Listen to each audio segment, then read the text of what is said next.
I am your friend, Dr. Charles Apoki. First of all, I want to thank you all for taking this channel to beyond 60,000 subscribers in just a few months in this year. Is an astronomical growth. I want to thank my subscribers from the UK, from the US, from Nigeria, from Kenya, Ghana, Cameroon, different countries of the world. Thank you so much. Now, I listened to your requests. Somebody requested that I should do a video on when a woman is married to a lazy man. And I thought I had done that before. So when you are married to a lazy man, the definition of laziness is very relative. Once there was a pastor who was feeling sick and he went to preach in Lagos, and the wife called him that, why did you travel to Lagos to go and preach knowing that you were sick? And the man came back from the trip and was lying down to rest after the journey. In fact, the woman said that, the children are very young. Why don't let anything happen to you because of preaching? So the man came from Lagos and was lying down. And the wife said, many pastors are very lazy. And the pastor said, does that include me? And the woman said, yes. The man now said, is it not the same you that said I should not have gone to Lagos because I was feeling sick? Now you are the same person accusing me of laziness. So laziness is very, very relative. That pastor was sick. He still decided to go and preach. The woman was now accusing him of resting when she was initially afraid that the man could die while preaching. So a man might not be physically very aggressive or active, but can be intellectually very competent. I am not necessarily as active as my wife physically. I delegate a lot of things to her, but I create intellectual wealth. So I might be seemed to be a lazy person, but a lazy person can be outrightly a sluggish person that is not willing to put effort into producing anything. The Bible calls such a person you sluggard. And I know people who are not willing just to work, but some of them, the opportunities are not there and the environment is not conducive for them to function the way they are designed to function. Remember the shrewd servant in the Bible that says, I know I am not strong. I know I am proud. So some people are designed they are not designed for physical work. Others are more physically endowed and are more tenacious in their work. So when the woman sent me that message, I wrote some things down in church this morning as I was waiting for my pastor to preach. Number one, the husband is your choice that you made. And the best thing to do is to still respect and honor him for who he is, your husband. And do not deny him the conjugal rights of marriage because he is not very physically active in generating wealth, particularly in the diaspora. Now, you should pray for him that God should give him opportunities that will fit his nature. Some people are just like that. And then what happens? You, the woman, become more enterprising. Become more enterprising. The truth of the matter is that man was made to suffer. Woman was made to feel the pain. If there is no food in the house, it is you, the mother, that the children will cry to. If their fees are not paid, you are most likely the person who will stay with them at home. Some men are outrightly lazy and lousy. I know one around me is always begging from place to place. The house they live in is the wife that built it. But it's a huge, strong man that used to act as a political thug, but criminally lousy and lazy. He has begged me money several times. I've given to him. He has no lie to tell me again.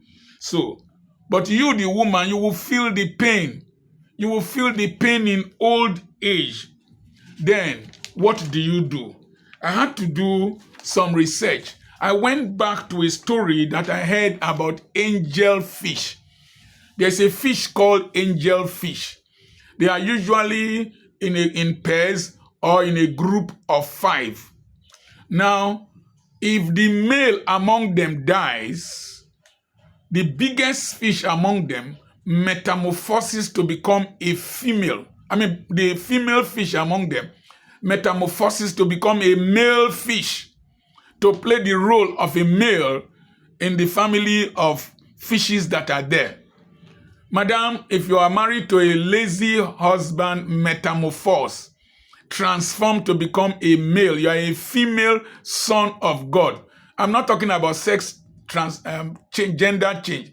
Metamorphose psychologically, spiritually, even physically, not your breast and that to be removed, but your strength. In the Niger Delta here, women carry concrete. Women set blocks. Women do POP. Women do all kinds of things because we have some fellows here who are not willing to work.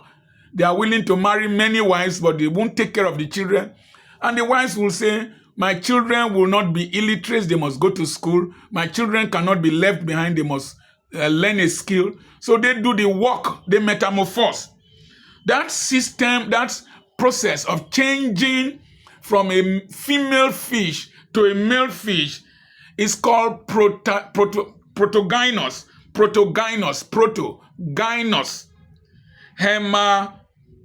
hermaphroditism, protogynous hermaphroditism. The thing won't kill me. Let me spell it well.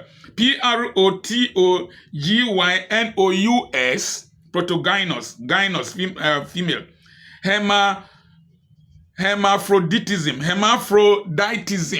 Hermaphroditism. Protogynous hermaphroditism. God help Dr. Apoki.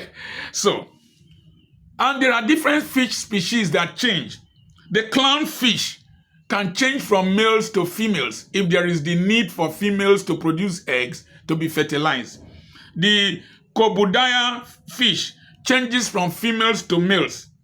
And then the Gobies fish, Gobies is Gobies, Gobies fish, they change from male to female, female to male, to meet the generational need. Madam, brace up, work a little bit more, save a little bit more, deprive yourself a little bit more, and put in more energy to train these children. There are women in the UK, women in Nigeria, women in the US. I was watching a series of graduation ceremonies of women who were homeless with their children and they graduated together. Women who were in their 80s, they graduate. There is something about the female species. It's like the womb in the female. The female is called womb man, Isha, while the man is called Ish. If you bury a man and a woman the same day, under the same conditions of humidity, temperature, and whatever, all the flesh of the male and the female will get rotten and decay. The last organ to decay is the womb of a woman. The last organ to decay is the womb of a woman. The male will decay, all remaining only bones. The woman's womb will still be there because you are a preservative.